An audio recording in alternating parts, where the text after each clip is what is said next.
안녕하세요. 저는 제주도에서 살고 있는 40대 여성입니다. 제 인생을 봐도 그렇고 제 주변 지인들의 이야기를 들어봐도 결혼 생활이라는 게 쉽지 않는 거구나 싶습니다. 모두 완벽할 수 없다고 하지만 유독 결혼이라는 건 조건과 환경의 영향을 많이 받는 것 같아요. 특히 저희처럼 여자와 며느리란 이유만으로 무조건적으로 양보를 해줘야 하는 입장에서는 남편과 시댁, 이 두 가지 요소가 결혼 생활을 많이 좌지우지하게 되는 것 같습니다. 저는 그중 남편에게 문제가 있어 결혼 생활을 정리하게 되었죠. 연애 때 그런 사람이라는 걸 알았더라면 결혼을 선택하지 않았을 텐데, 그때는 감쪽같이 절 속여 결국 결혼 후 이혼이라는 결론이 나게 되었네요. 결혼은 후회하지만 그 다음 선택에는 후회가 없기에 이렇게 마음 편히 제 사연을 보내보려고 합니다. 전 편부모 가정에서 자라온 사람입니다.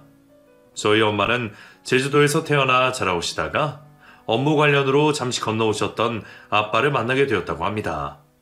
엄마는 아빠가 언젠가는 육지로 돌아갈 것을 알고 있었기에 애초에 마음을 주시려 하지 않았다고 했어요. 그런데 아빠가 끈질기게 구애를 하며 엄마를 따라다닌 탓에 마음을 주게 되셨고, 아빠가 육지로 돌아가신 이후에도 꾸준히 연락과 만남을 가지며 연애를 이어가셨다고 하셨죠. 그러다 결국 두 분은 결혼을 하시게 되었고, 엄마는 아빠를 따라 육지로 올라와 신혼생활을 하시게 되었다고 했습니다. 일가 친척은 물론 지인 하나 없는 생활이 외롭고 힘들었지만 남편인 아빠를 보고 견뎠다고 해요. 그러다 두 분 사이에 제가 태어나게 되었고요. 제가 태어난 이후 엄마가 점점 육지 생활에 적응을 하시고 계실 때 아빠가 외도를 한다는 걸 알게 되셨죠. 아빠가 실수였다며 엄마에게 용서를 구했지만 엄마는 아빠를 용서할 수 없었다고 했습니다. 아빠만 믿고 혈연단신으로 올라온 육지였기 때문에 아빠에 대한 배신감을 이로 말할 수 없었다고 하셨죠. 그런 이유에서 엄마는 아빠와 이혼을 하시게 되었고 육지에 남아 저를 키워오셨습니다. 고향으로 내려갈 생각도 하셨지만 그 당시 이혼녀에 대한 인식이 좋지 않아서 어쩔 수 없으셨다고 했죠. 일자리 하나 구하는 것도 아는 지인이 없으니 정말 힘들게 구하셨다고 했습니다. 또 이혼녀의 가족들까지 멀리 살고 있으니 이상한 목적을 가지고 엄마에게 다가오는 사람들도 많았다고 하셨죠. 그런 힘든 상황에서 엄마는 여러 고생을 하시며 저를 키워오셨어요. 저 역시 나이는 어렸지만 그런 엄마의 고생을 두 눈으로 보고 자라온 탓에 항상 모든 일은 엄마 위해서라는 이유를 달고 열심히 했죠. 그렇게 저를 위해 고생하시는 엄마에게 조금이라도 도움을 주려고 살았던 저는 연애도 친구도 멀리하며 엄마를 위해서만 살고 있었습니다. 그러다 보니 어느새 결혼할 나이를 훌쩍 지나가 버렸죠. 저는 결혼에 대해 관심이 없었으나 엄마의 마음은 달랐습니다. 제 결혼이 늦어지자 엄마는 자식 걱정에 밤잠을 못 이룰 정도이셨어요.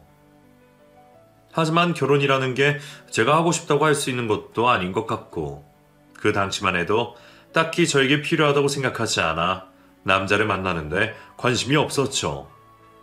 그런 생각을 하고 있을 때 남편을 만나게 됩니다. 당시 저는 공예학원을 운영 중이었고 남편은 음식 장사를 하던 사람이었어요. 우리 두 사람은 상가 번영에 참석을 하다 알게 되었죠. 매일 출퇴근을 하다 마주치고 이야기를 나누다 보니 금방 친해질 수 있었습니다. 거기다 남편은 저에게 가진 호감을 숨기지 않았어요. 호기심 반 기대 반으로 연애를 시작하게 되었죠. 남편은 연애 시절 저에게 정말 잘했습니다. 무엇을 하든지 우선순위 가장 위에 제가 있었고, 제가 말만 하면 하늘의 별도 따다줄 것처럼 행동했죠. 얼마나 저를 사랑해 주었는지 매일 저를 잠깐이라도 보러 오는 남편 때문에 제가 그만 찾아오라며 말릴 정도였죠. 남편의 부모님께 눈치가 보였거든요. 그 정도로 저에게 극성이던 남편은 저희 엄마에게도 잘해 주었고, 엄마도 저와 자신에게 잘하는 남편을 마음에 쏙 들어했습니다. 엄마는 제가 남편과 결혼하기를 바랬어요. 그건 시부모님도 마찬가지였죠. 그러다 보니 우리 두 사람은 부모님들 성황에 결혼을 서두르게 되었습니다. 상견례까지 속전속결로 해결하게 되었고, 결혼식 준비만 하면 되었죠. 그때 엄마가 자신은 고향인 제주도로 내려갈 거니 살고 있던 집을 팔아 저희 집 신혼집 구하는데 보태준다고 하셨어요. 굳이 그렇게까지는 하지 않아도 될 것 같아 엄마를 말려보았지만 엄마는 제가 잘 사는 게 전부라고 하시며 고집을 피우셨죠. 아무리 자식을 위해서라고 하지만 자기 집까지 파신다고 하니 기분이 좋지는 않았습니다. 미안한 감정이 더 컸죠. 남편은 그런 저를 보고 자주 찾아뵈면 된다며 위로를 해줬어요. 요즘 세상에 제주도는 먼 거리가 아니라면서 말이죠. 엄마의 고집도 저러하고 남편도 자주 찾아가겠다고 하니 저도 엄마의 뜻을 따르기로 했습니다. 그렇게 신혼집을 먼저 구하고 살림을 차린 뒤 결혼식을 올리게 되었어요. 뒤늦게 하는 결혼생활 참 정신이 없었습니다. 새로 알아가야 하는 것도 많았고 시댁을 챙겨야 하는 일도 많았죠. 몇 개월이 어떻게 흘러갔는지 모를 정도로 바쁘게 살아가고 있었어요. 그러다 마침내 결혼 후 첫 명절날이 다가오고 있었죠. 남편에게 처음 맞는 명절날 실수를 할까 싶어 걱정이 된다며 말을 하다 친정집 가는 일정에 대해 물어보게 되었습니다. 아, 맞다. 그런데 우리 집에는 언제 갈 거야? 비행기표 미리 끊어놔야 할 텐데. 이번에는 좀 힘들지 않을까? 연휴도 짧고 당신 우리 집에서 맞이하는 첫 명절이라 큰 집에도 가야 할 텐데. 1박 2일이라도 다녀오면 되잖아. 차례 지낸 날 큰 집에 다녀오면 되고. 큰 집에만 가나? 성묘도 해야 될 텐데. 그리고 비행기 뜨고 나서 얼마 안 걸리지. 공항 가고 기다리고 하면 몇 시간이 후딱이야. 그러니까 다음 연휴나 명절에 가는 걸로 하자. 서운하긴 했지만 남편 말이 맞는 듯 했습니다. 짧은 연휴에 친정까지 갔다 오는 건 무리라고 생각이 들었죠. 그래서 다음을 기약하게 되었어요. 엄마와 재회는 전화통화로 달래고 어서 다음 연휴가 다가오기를 고대하고 있었죠. 하지만 남편은 새해가 지나 찾아온 명절에도 친정을 갈 수가 없겠다 말해왔습니다. 저번 명절은 제가 생각해도 무리라고 판단이 되었지만 이번은 아니었어요. 주말이 껴있어서 연휴도 넉넉했고 자영업자들에게는 상관없다고 하지만 대체 유무도 있던 날이었으니 말이죠. 그냥 저희 엄마에게 가는 게 귀찮아 핑계를 대는 것 같았습니다. 남편과 대화를 마치고 난 뒤 저 혼자라도 친정에 갈 생각에 부랴부랴 비행기표를 찾아봤지만 자리가 없어 이번 명절에도 결국 친정집에는 못 가게 되었죠. 이후 다음 명절이 다가오는 동안 저 혼자는 친정집에 가는 날이 있어도 남편은 항상 가게 일이 바쁘다며 시부모님 댁에 일이 있다며 핑계를 대고 집에 남아 있었어요. 그러는 동안 전 남편의 그런 행동을 벼르고 있었죠. 어김없이 찾아온 명절을 앞두고 저는 남편에게 마지막 기회를 주듯이 물어보게 되었습니다. 이번에는 친정에 언제 갈 거냐고 말이죠. 당신, 이번에는 우리 엄마 보러 갈 거지? 당신 결혼하고 우리 엄마 단 한 번에 안 찾아간 거 알아? 이번에 가게 연휴를 앞당겨서 쉬던가 아니면 연휴 휴무를 뒤로 미루던가 해서 엄마 집에 꼭 가자. 비행기표 미리 예매하게 언제가 좋을지 말해봐. 그렇다고 가게까지 쉬라고 하면 어떡해. 그건 내 생업인데. 당신은 이게 수강생 받으니까 모르겠지만 우리 같이 손님과 시간 약속이 중요한 사람들은 가게 하루 이틀 쉬는 게 엄청나게 악영향을 준다니까. 가게 주인이 자기 마음대로 휴무하면 손님들이 얼마나 떨어져 나가는데. 솔직히 장사 그렇게 잘 되는 것도 아니잖아. 그리고 며칠 동안은 당신 없어도 아르바이트생들로만 가게 돌아가고. 내가 피곤해서 그래. 부모님 댁에 갔다 오는 것도 힘들어 죽겠는데 어떻게 제주도까지 다녀오냐? 뭐? 그럼 결혼 전에 왜 그런 말을 했는데? 제주도 요즘 세상이 금방이라며. 그리고 당신 결혼하고 첫 명절 때 분명히 다음에는 같이 엄마 보러 간다고 했잖아. 그건 당신이 그동안 장모님을 못 봐서 그렇게 말을 했지. 그런데 이제는 종종 장모님께 갔다 오잖아. 당신 저번 장모님 생신 때도 다녀왔고. 당신 없이 나 혼자. 우리 엄마는 사이도 없어? 1년에 몇 번 찾아갈 날도 없는데 잠깐이라도 가서 사이 노릇 좀 해주면 안 돼? 나도 찾아가고 싶은데 차례 지내고 부모님 말씀 듣고 이거 저거 하다 보면 내가 이번 겨울에는 아예 가게 휴무일 만들게. 그때 정말 장모님께 같이 가자. 똑같은 대답, 똑같은 약속이었어요. 지켜지지 않을 약속이었죠. 남편의 그런 대답은 예상을 하고 있었기에 저도 미리 준비한 행동을 실천에 옮겼습니다. 명절날 앞에 미리 싸놓은 짐을 가지고 친정으로 내려가 버린 거죠. 엄마에게는 시부모님과 남편이 배려를 해줬다고 말하고 즐거운 시간을 보내게 되었습니다. 그렇게 즐거운 명절날을 새고 돌아오니 시댁에서 난리가 나 있었습니다. 며느리가 감히 명절날 시댁에 말도 없이 오지 않았다며 별의별 소리를 다 듣게 되었죠. 저도 홧김에 하는 행동이니 시부모님 혼내시는데 아무 말도 하지 않고 있었습니다. 그런데 남편은 자기 잘못은 하나도 없는 것 마냥 시부모님 옆에서 제가 혼나는 걸 거들고 있었어요. 이게 전부 자기 때문에 벌어진 일인데도 말이죠. 결혼 전과 말이 다른 남편으로 인해 화가 날 수밖에 없었습니다. 이건 사기 결혼이라는 생각이 들었죠. 화가 났던 저는 엄마가 남편을 혼내주길 바라며 전화를 걸게 되었습니다. 그런데 한참 동안 저와 남편 사이에 있었던 이야기를 들으셨던 엄마는 제 기대와 다른 말씀을 하셨어요. 그러니까 엄마가 그 사람한테 뭐라고 좀 해줘. 내가 결혼한 지 10년이나 됐으면 이렇게 화도 안 나겠어. 그런데 이제 고작 2년밖에 안 지났다고. 이게 말이 된다고 생각해? 결혼 전에는 날 위해 하늘에 별도 따다 줄 것처럼 말해주고 엄마가 있는 제주도가 바로 옆에 있는 것처럼 말하더니 이게 뭐야. 아무리 여자가 남자 집안에 시집을 간다고 하지만 사이가 장모에게 얼굴 한 번 안 비치는 게 말이 되냐고. 내가 그 사람한테 말해봤자 들으려고 하지 않으니까 엄마가 따끔하게 말 좀 해줘. 너 그러면 저번에도 시부모님께 허락받지 않고 온 거였어? 그때 나한테는 사도 어르신들께 김서방에게 허락받고 왔다고 해놓고.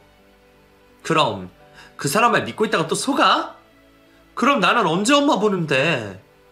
아무리 그래도 그렇지. 결혼까지 한 애가 철딱서니 없게 행동하면 어떡해? 시부모님께 예쁨만 받아도 모자랄 상황에 너 스스로 미움받을 짓을 골라서 하니.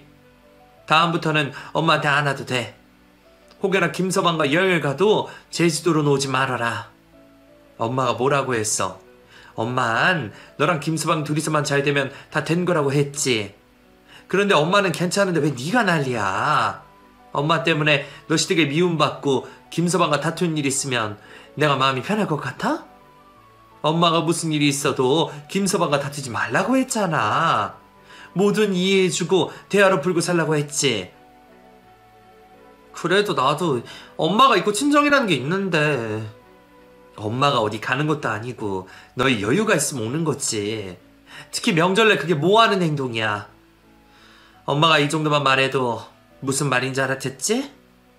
앞으로는 엄마 신경 쓰지 말고 시부모님과 김서방만 신경 써. 엄마는 되려 저를 꾸짖었어요. 그렇다고 엄마에게 서운하진 않았습니다. 엄마가 왜 그렇게 말씀을 하시고 생각을 하시는지 전 알고 있었으니까요. 엄마는 자신이 아빠와 이혼을 하여 편부모 가정에서 자라게 된 저에게 평생 미안함을 가지고 계셨습니다. 그래서 제가 자신과 같은 삶을 살지 않길 바라셨어요. 문제없이 잘 살고 있던 집을 팔아 저희 신혼집 구하는 데 쓰라며 주신 일도 그런 이유에서 하신 행동이었죠. 괜히 제가 전화를 해서 엄마 마음만 들쑤셔놨구나 싶었습니다. 다음부터는 속상한 일이 있어도 엄마에게는 알리면 안 되겠다고 생각하게 되었죠. 그러다 보니 남편과 이혼을 할 생각이 들었지만 그 생각을 구체화할 수도 없었고 그냥 덮어두기로 했어요. 하지만 남편은 눈치도 없는지 이혼 고민을 하고 있는 제 눈에 거슬리는 행동을 계속하고 있었죠. 미운 행동만 골라서 했습니다. 이번에는 갑자기 효자 노릇을 해야겠는지 별일도 아닌데 시부모님 일이라면 호들갑을 떨고 챙기는데 여념이 없었죠. 연애 때부터 효자라는 걸 알았다면 그러려니 했을 거예요. 그런데 연애 때는 제가 시부모님 눈치가 보인다며 일찍 집으로 돌아가라고 하고 기념일에 만나지 말자고 해도 그렇게 저에게 찾아와 난감하게 굴더니 결혼을 하고선 이 세상에 둘도 없는 효자 노릇하겠다며 난리를 떨었죠. 거기에서 생기는 문제는 두 가지가 있었습니다. 하나는 할 거면 자기만 하면 되지 저까지 효부를 만들려고 했다는 거예요. 시부모님의 생일, 결혼기념일이 다가오면 일주일 전부터 준비를 해야 했습니다. 자기는 입으로만 열심히 계획을 설명했고 그걸 실행으로 옮기는 사람은 저였어요. 이번 우리 부모님 결혼기념일 말이야. 좀 특별하게 해드리려고 하는데 당신 리마인드 결혼식 들어봤지? 그걸 해드리면 좋아하시겠지? 요즘에 많이들 하시더라. 근데 너무 늦은 거 아니야? 결혼기념일이 얼마나 남았다고. 가족들끼리만 모여서 하면 되는데 뭐. 우리 결혼식처럼 생각하면 안 되지. 당신이 책임지고 한번 알아봐. 내가? 당신은?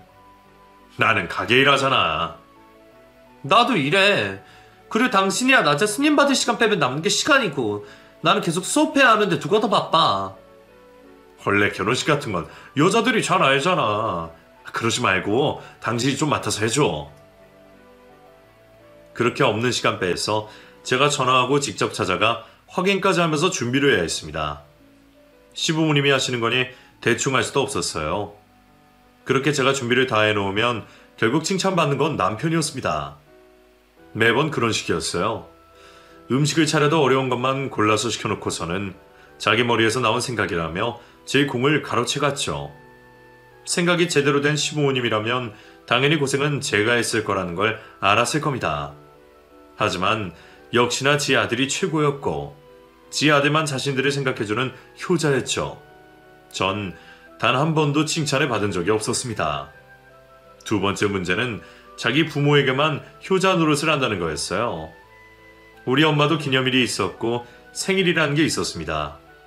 그런데 남편은 자기 부모를 챙길 때와는 다르게 관심도 없었죠. 그런 무관심한 모습에 제가 화가 나 있으면 그제서야 원래 알고 있었다는 듯 행동했습니다. 엎드려 절 받기라고 하지만 절이라도 받았으면 좀 나았겠죠. 그런데 자기 부모에게는 값비싼 선물을 저 몰래 하고 저희 엄마에게는 전화통화로 축하의 몇 마디, 값싼 건강식품이 전부였습니다. 그러다 결정적으로 제가 남편과 이혼을 고민하게 된 일이 생기게 되었어요.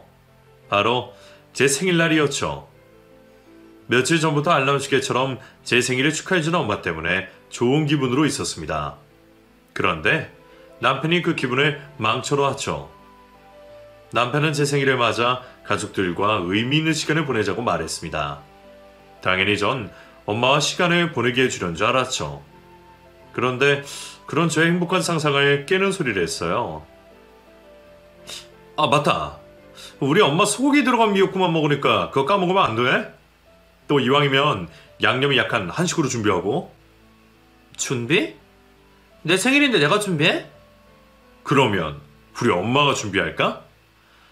나는 요리 못하는 거 알잖아. 아니, 엄마도 미리 와 있을 텐데 내가 어떻게 내 생일날 음식 준비하는 모습을 보여? 어? 장모님이 그날 왜 오셔? 여기까지 오셔서 보실 일이 있으셔? 무슨 소리야? 당연히 우리 엄마 초대하는 거 아니었어? 가족들과 의미 있는 시간 보내자며. 그래, 우리 부모님이랑. 장모님 제주도에 계시는데 당신 생일이라고 부른 게 말이 되나? 비행기 값이 얼만데. 뭐? 반대잖아. 내 생일이면 우리 엄마가 나랑 있어야지. 왜 내가 시부모님과 시간을 보내? 축하받는 자리에 누가 있고 무슨 상관이야. 그리고 장모님 일정도 모르는데 이제 와서 어떻게 모셔. 내가 다음에 장모님 모시고 당신 생일 보내게 해줄게. 그러니 이번에는 우리 부모님과 보내자. 내 생일날 시부모 먹일 미역국을 끓이는 게 말이 되나요? 거기다 저 낳고 고생하신 엄마가 건강히 살아계신데 말이에요. 화가 났던 저는 생일이고 뭐고 다 필요 없다며 가족 모임을 취소했습니다. 뭐든 자기 부모한테 챙기는 남편을 보니 앞으로의 결혼 생활이 걱정되기 시작했어요. 그런 이유로 남편과의 이혼을 진지하게 고민하고 있었죠. 그러던 중에 엄마에게 변고가 생겼어요. 평소 고혈압을 앓고 계시긴 했지만 관리를 꾸준히 하시기도 했고 약도 드시고 계셔서 건강에는 큰 이상이 없으셨는데 갑자기 어느 날 고혈압으로 쓰러지시게 된 거예요. 다행히 이모들이 바로 발견하셔서 더 큰 일은 없었지만 엄마가 쓰러졌다는 소식은 저에게 청천벽력과도 같은 충격이었죠. 늦은 식사를 하던 중에 연락을 받았던 저는 곧장 엄마가 계시는 제주도로 내려가려고 했습니다. 겉옷에 가방만 챙긴 채 공항으로 갈 준비를 했죠. 그런데 옆에서 이모와 전화통화를 다 들었던 남편이 따로 준비를 하지 않고 있는 거예요. 뭐해? 당신 그냥 그대로 가도 돼? 어? 나는 당신 공항까지만 데려다 줄게. 뭐? 당신 방금 내가 이모랑 통화하는 거 못 들었어? 엄마 쓰러지셨다니까. 당신 내일도 모레도 별일 없잖아. 그리고 지금 이 일보다 중요한 일 있어? 그게 시간 없으니까 솔직하게 말할게. 나 비행기 공포증이 있어서 못 가. 이제까지 당신한테 사실대로 말 못해서 미안한데 나 비행기 타면 정신도 혼미해지고 숨도 턱하고 막혀. 거리가 짧든 길든 그런 거가 상관없이 비행기를 타기만 하면 그렇게 돼. 그래서 지금까지 장모님 댁에 가지 못했던 거야. 뭐라고?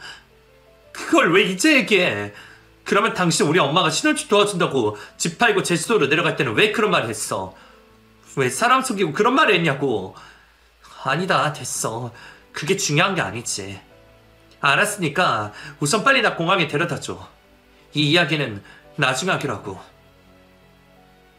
남편이 갑작스럽게 꺼낸 이야기가 당황스러웠지만 우선은 엄마에게 한시라도 빨리 가는 일이 더 중요했습니다. 남편과 왈가왈부하며 시간을 낭비할 수 없었죠.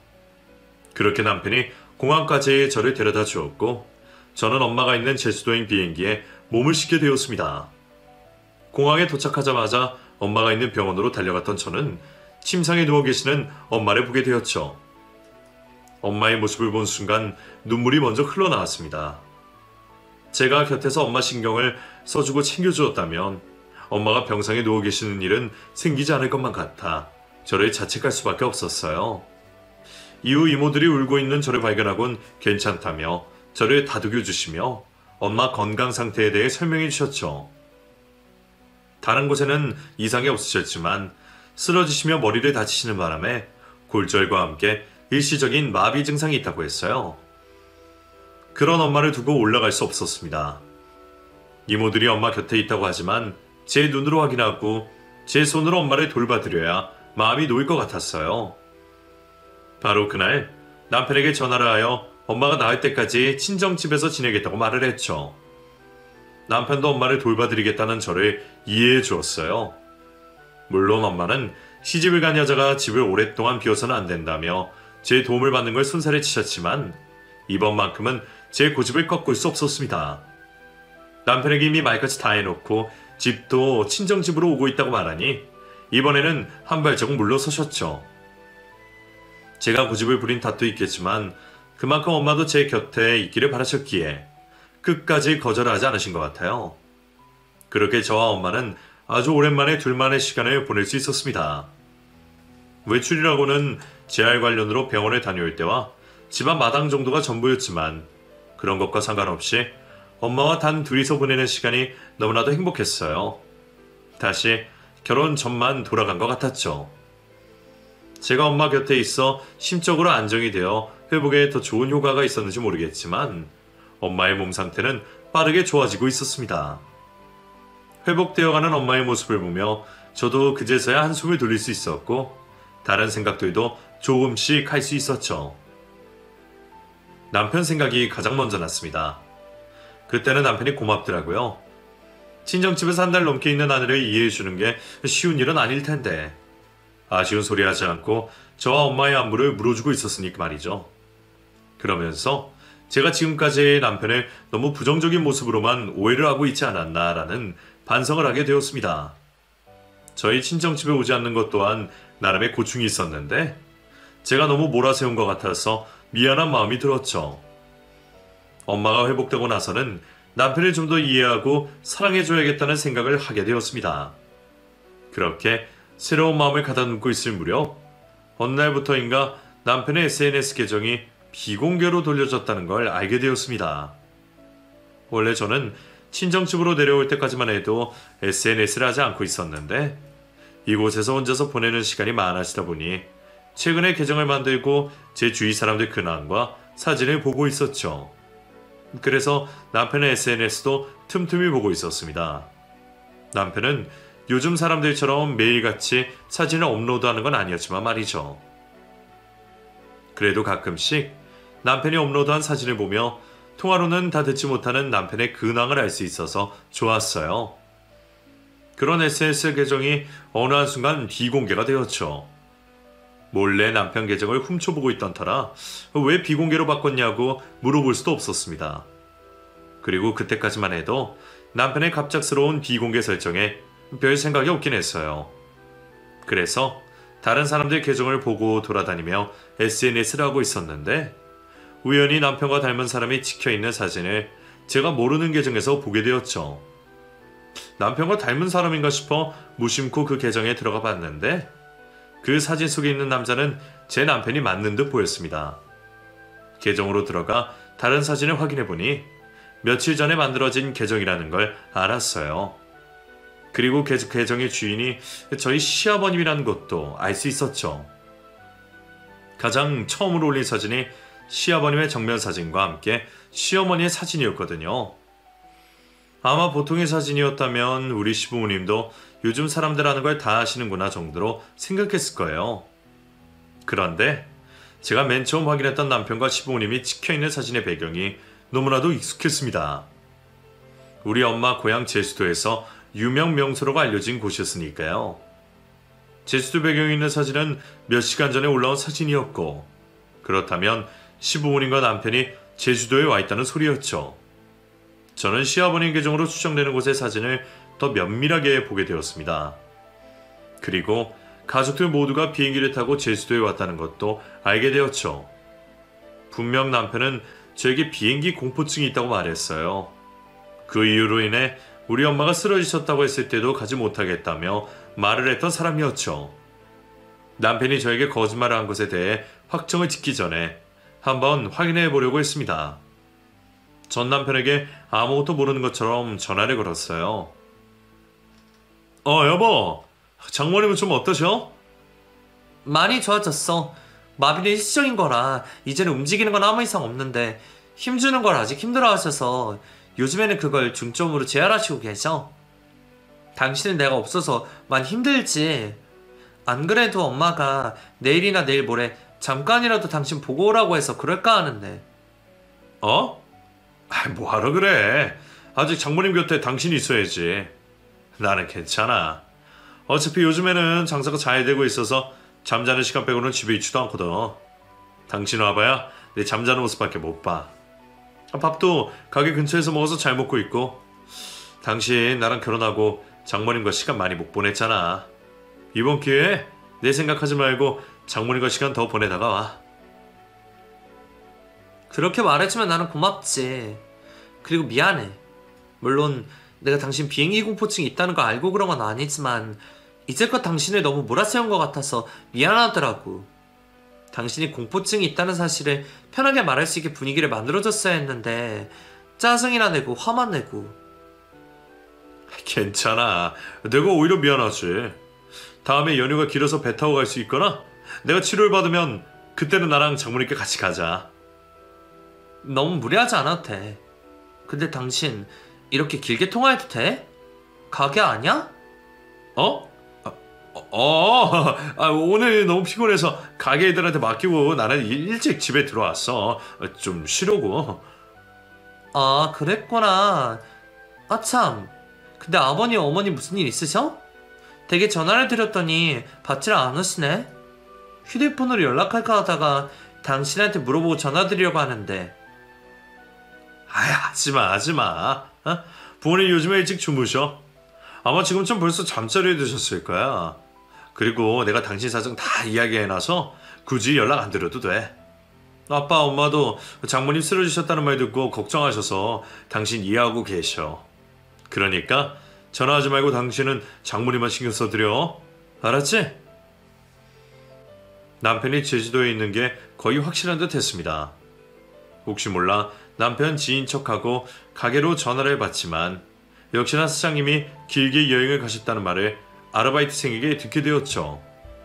결국 남편은 지난 결혼 생활 내내 친정집에 일부러 가지 않았던 게 맞았고 우리 엄마가 앞다는 말에도 비행기 공포증이 있다는 거짓말까지 만들어가며 절 속였던 거였어요. 그리고는 자기 부모와는 관광을 하기 위해서 제주도까지 비행기를 타고 왔던 거죠. 또 저에게 거짓말하면서 말이에요. 야비하게 거짓말은 살살해 가면서 간땡이는 부었는지 저와 마주칠 수 있는 제주도로 와 있었습니다. 남편의 거짓말을 모두 다 알게 되자 배신감이 어마어마하게 몰려왔어요. 내가 이런 사람을 믿고 결혼을 선택한 게 너무 후회되었죠. 이전에는 고민만 하고 있던 이혼에 결심이 있었습니다. 지 부모만 부모님인 줄 알고 챙기는 놈 따위는 제 인생에 필요 없었어요. 당장 남편에게 이혼을 요구하고 싶었지만 우선은 회복되어 가고 있는 엄마를 챙기는 게 먼저였습니다. 친정집에서 엄마를 계속 간병하며 이혼 준비를 하게 되었죠. 이혼을 당장 할 수는 없었지만 이혼 준비는 할 수 있었으니까요. 변호사분을 찾아가 제가 남편에게 겪은 상황으로 이혼을 요구할 수 있는지, 또 이혼 소송 시 저에게 유리한 증거가 무엇이 있는지 조언을 듣게 되었죠. 남편이 제주도로 시부모를 모시고 온 것 또한 이혼 소송에서 유리하게 작용할 수 있는 증거라고 했습니다. 고맙게도 시어머니께서 뒤늦게 배운 SNS에 재미가 들리셨는지 저에게 이혼 소송의 중요한 보탬이 되어줄 사진들을 계속해서 올려주셨죠. 그것들 하나도 빠짐없이 저장을 했습니다. 그리고 남편이 저에게 거짓말을 하고 있다는 걸 메시지로 남기게 되었죠. 남편이 시부모님을 모시고 제주도를 돌아다니면서 집에 있다고 저에게 거짓말하는 것들을 말이에요. 그렇게 엄마의 치료를 도우며 이혼할 준비를 해나가고 있었습니다. 또 하나 다행이었던 건 남편과 이혼을 하게 되면 지금 남편과 살고 있는 집은 재산 분할 대상에 들어가지 않는다는 거였어요. 사실 이 부분이 이혼을 망설이게 하는 이유 중 하나이기도 했습니다. 어쨌거나 우리 엄마가 고생해서 모신 돈으로 구해준 집인데 이걸 남편과 나누게 된다면 이보다 억울할 수는 없잖아요. 그런데 결혼 전 제 명의로 엄마에게 도움을 받고 산 부동산이라 이혼을 하더라도 제가 온전히 제 명의로 가져갈 수 있다고 했어요. 정말 다행이지 싶었습니다. 사실 결혼 전 제 명의로 구입한 후에 남편이 공동 명의로 아파트를 돌리자고 몇 번이나 말을 했거든요. 평생 같이 살 부부인데 네 재산 내 재산 나누면 어떡하냐며 계속 징징거렸죠. 그때 남편 말을 듣지 않은 게 얼마나 다행인지 정말 10년 감수했어요. 준비를 다 마치고 보니 남편과 이혼하는데 제가 손해보는 건 없어 보였습니다. 이미 흘러버린 시간을 지회하고는 말이죠. 계속 시간을 끌어봤자 좋을 건 없다고 생각했던 저는 엄마가 어느 정도 회복이 된 걸 확인한 후에 집으로 돌아가 남편에게 곧바로 이혼을 해달라고 요구했죠. 이제껏 당신이랑 살아온 시간도 아까우니까 잔말 말고 도장이나 찍어. 당신 집에 오자마자 무슨 소리를 하는 거야? 도장이라니. 우선 나도 조용히 끝낼 수 있는 기회를 주는 거야. 합의 이혼이 안 되면 바로 소송 들어갈 거니까 우리 마무리라도 좋게 끝내자. 이게 뭐야? 협의이혼 확인 신청서? 당신 지금 뭐 하는 거야? 우리 사이에 무슨 일이 있었다고 이혼을 해? 당신 설마 제주도 내려가서 남자라도 생긴 거야? 지금 뭐라고 하는 거니? 내가 언제 남자 생겼다고 했어? 내가 너처럼 뻔뻔하게 거짓말하면서 누굴 속이는 사람으로 보여. 내가 요구하는 이혼 전부 다 당신에게 문제가 있어서 요구하는 거야. 당신 잘못 때문이라고. 내가 무슨 잘못을 했다고? 가게 사정이 어려서 집에 돈을 좀 못 가지고 왔다만 내가 바람을 핀 것도 아니고 그렇다고 당신 가둬둔 것도 아니잖아. 나 당신 한 달 반 가까이 장모님 댁 내려가 있는 것도 이해해준 남자야. 그럼 내가 뭘 잘못했는데? 그거야. 내가 없으면 마음대로 살 수 있었으니까 그랬겠지. 내가 없는 동안 뭐라고 돌아다니는지 궁금해서 카드 명세서 봤더니 가게 끝나기도 전에 술 퍼먹고 친구들과 놀러 다닌다고 살만 났더구만. 그거는 내가 이해해줄 수 있어. 내 부재 때문에 그렇게 된 거니까. 근데 당신 나한테 거짓말했잖아. 우리 친정 관련해서. 당신 명절 아니더라도 우리 친정집에 내려간 적 있어? 맨날 말로만 장모님 우리 장모님이라고 하지. 진심으로 생각한 적 있냐고. 그거야 내가 말했잖아. 나 비행기 공포증 때문에 그렇다고. 전에도 말한 것 가지고 왜 이래? 그래, 그때 정말 그런 줄만 알았지. 나도 당신이 그렇다고 하면 이해하려고 했어. 근데 당신 2주 전에 어디 갔다 왔어? 당신 부모님들과? 뭐? 2주 전이면 그게 그러니까 간땡이도 크지. 내가 있는 제주도 왔더라. 나한테는 말도 하지 않고. 우연이라도 너 마주치면 어쩌려고 그랬어? 아니다. 그래서 부쩍 내 안부를 물으며 뭐라고 있는지 어디에 있는지 물어왔던 건가? 그래, 부모님 모시고 여행할 수 있지.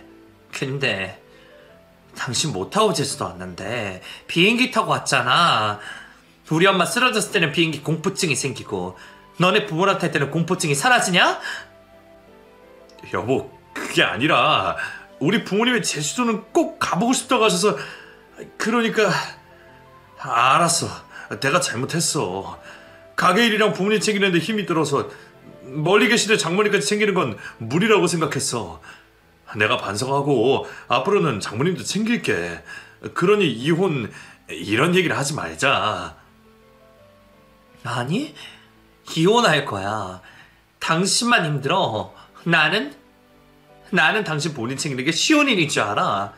당신만 효자 되고 싶겠냐고. 효자 되고 싶으면 당신이 지금처럼 알아서 잘 챙기든가. 왜 나까지 강제로 당신 본인 챙겨야 하는데? 당신은 우리 엄마 챙겨주지도 않으면서 결혼하고 단 한 번에 우리 엄마에게 얼굴 비치지 않았어. 그러면 통화라도 자주 했니? 그것도 아니잖아. 생일이면 겨우 몇만 원 되지 않는 건강보조식품 보내고 지 부모 생일에는 몇십 몇백만 원짜리 선물 나몰래 하고 또 왜 내가 내 생일날에 너네 부모한테 미역 굴고 먹여야 해? 너네 부모가 나 태어나는데 무슨 고생을 했다고. 먹으면 내가 먹고 우리 엄마가 먹어야지. 이제 더는 이런 생각 못해. 우리 엄마 이런 대접 받지 않게 못하게 한다고. 합의이혼 아니면 자, 여기 이혼 소송할 거니 그렇게 알고 있어. 그리고 여기 우리 엄마 돈으로 구한 내 집이니까 당장 나가. 남편은 그제서야 사태를 파악하고 저에게 잘못을 싹싹 비로왔습니다. 그럴 것도 만약 저와 이혼을 하게 된다면 저와 달리 손해볼 게 아주 많은 남편이었거든요. 저희가 신혼집을 구하려고 했을 때 저희 엄마의 갑작스러운 도움을 받게 되었던 남편은 원래 신혼집을 구할 때 쓰려던 돈을 장사하는 데 더 투자를 하게 되었어요. 그런데 생각도 없이 큰 가게를 임대한 탓에 손님이 있어도 썰렁해 보였고 장사가 잘 안 돼 보이는 효과만 있었죠. 그러다 보니 손님들 입장에서는 남편의 가게를 들어오려고 하다가도 순간 멈칫하게 될 수밖에 없었습니다. 겉으로 보기에는 파리만 날리는 집같이 보이니까요. 그런 이유로 단체 손님 빼고는 남편의 가게를 찾는 손님들이 없었죠. 투자를 했던 만큼 그에 걸맞은 기대 수익이 나지 않고 있었던 상황이었습니다. 남편은 안 그래도 장사로 힘든 상황에서 저와 이혼까지 하게 되면 경제적으로 힘들 수밖에 없었죠. 그런 이유에서 어떻게 해서든 제 마음을 돌리고 이혼만은 막아보겠다며 저를 붙잡았죠. 하지만 전 오래전부터 남편과 이혼을 생각하고 있었기에 제 마음을 돌리는 건 불가능했습니다. 그걸 남편도 알고는 다른 방법으로 제 마음을 돌려보려고 했죠. 바로 저희 엄마에게 접근을 하는 거였습니다. 그것도 직접 비행기를 타고 가서 엄마를 만나서 설득을 하려고 했죠. 엄마는 제가 자신과 같은 이혼녀가 되는 걸 바라시지 않으셨지만 그것보다 제가 남편에게서 고생을 하는 걸 더 바라시지 않았어요. 남편과 이혼을 결정한 뒤 전 엄마에게 제가 겪고 있던 이야기를 마저 하게 되었고 효자 노릇하겠다고 저를 힘들게 한 남편의 행동까지 알게 되셨죠. 그 이야기를 듣고 엄마는 자신의 가슴을 치셨습니다. 제가 엄마에게 남편 이야기를 꺼냈을 때 자신이 더 세심하게 신경을 썼어야 했다고 하셨죠. 그러다 보니 남편이 하는 말은 엄마에게 하나도 효과가 없었습니다. 오히려 집에서 내쫓겨났죠. 그렇게 남편과는 이혼 소송 후 갈라서게 되었어요. 남편과 이혼 후 저는 엄마와 더 많은 시간을 보내기로 결심했습니다. 결혼은 한 번이면 족하다 싶었어요. 괜한 마음 고생 또 다시 하고 싶지 않았죠. 그래서 모든 걸 정리한 후 전 엄마 곁으로 가게 되었습니다. 그리고 지금은 엄마와 함께 엄마 고향인 제주도에서 여러 장사를 하면서 재미있게 살고 있어요.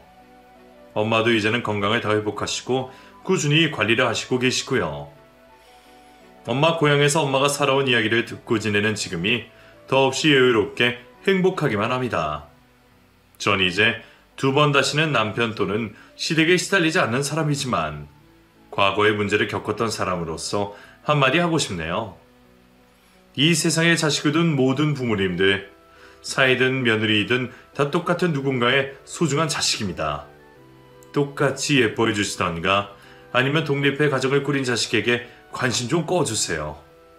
그러다 당신 자식 큰 코 다치고 후회할 일 생길 테니 말이죠. 이건 배우자들도 마찬가지고요. 자기 아내, 남편, 부모님도 자기 부모님이라 생각하고 챙깁시다. 아시겠죠? 부디 제 이야기를 듣게 된 분들도 못된 부모, 배우자 되지 않길 바라며 저는 글을 마치도록 하겠습니다. 제 이야기 재미있게 읽으셨는지 모르겠네요. 읽어주셔서 감사하고 저는 이만 들어가 보겠습니다.